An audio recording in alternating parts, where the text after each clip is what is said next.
What if you're not actually a good person?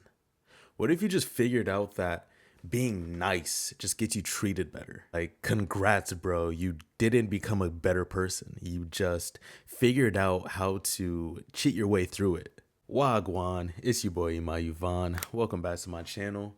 I've been reading this new book called The Sociopath Next Door by Martha Stout. Shout out to her. It's been a really fascinating book so far just because it's really opening my eye into the people that have no empathy, that have no consciousness, that have no utter regard for others or the environment around them. It's funny because as the author is breaking down true definition of a sociopath, like the true definition of sociopathy, I'm thinking of my past and I'm looking at different people that I've came across and different people that I've had in my life, and I'm like, sociopath. The true crazy thing about it is that sociopaths create about 4% of the world's population. Not the whole world. Okay, I'm tripping. Maybe I'm tripping. But the stat is 1 in 25 Americans have no consciousness. 1 in 25 people. Like, imagine you're in a classroom. Imagine you're at work and there's a total of 25 people, including you. One of y'all is a sociopath. Point them out. It's probably you. To be real, it's probably you, bro.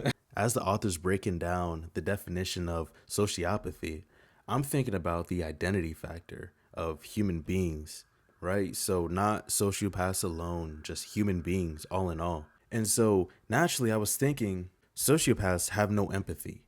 How is empathy created? How do we pick up the trait?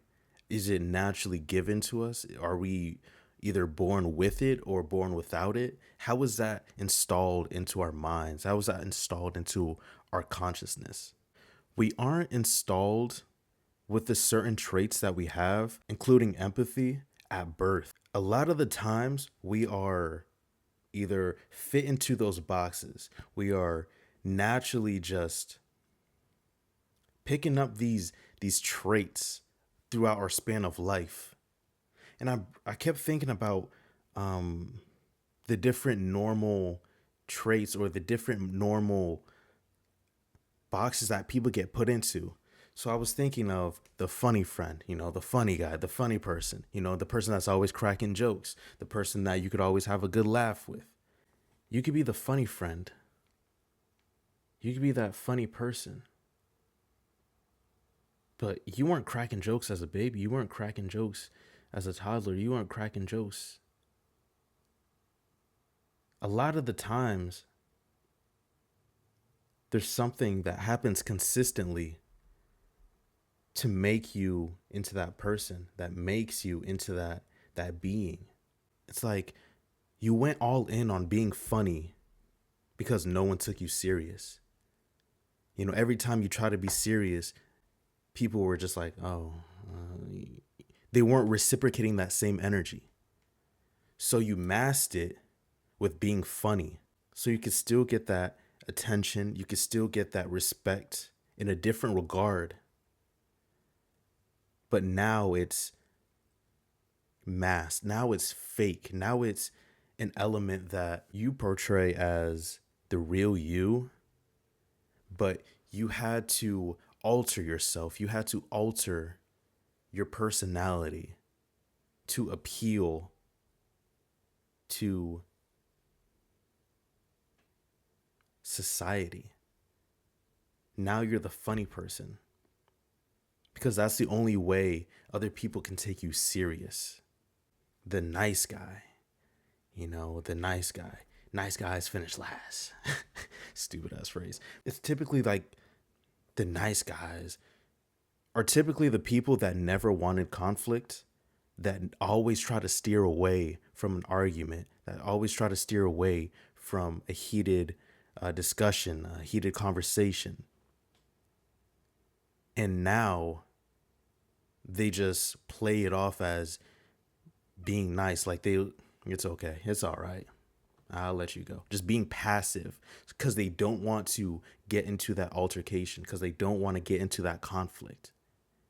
Now they had to alter themselves to allow themselves to avoid the things that they don't want to get into. A lot of the times we like to think that we found ourselves and we found a deeper meaning within life. We like to say that we discovered and are discovering our deep self.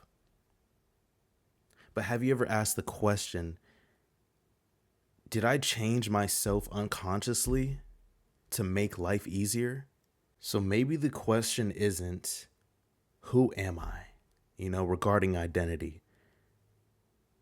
The question isn't, who am I? Now it turns into, what parts are actually me? What traits, what characteristics? What is my personality naturally? For anyone that's really looking to dig deeper into self-discovery, I feel like that's an important question to ask yourself. I'm just now getting started on this book. It's a really good book so far. Check it out if you're interested in it. The Sociopath Next Door, Martha Stout. This is not a shout out. But I got some food ready for me, and I'm about to go bash. So I get my gains. But anyways, peace and love to y'all. I hope this message has brought you a different perspective, just allowed you to open up your mind. And yeah, just have a blessed night. I'll see y'all when I see y'all. Peace and love. Ema Yuvan.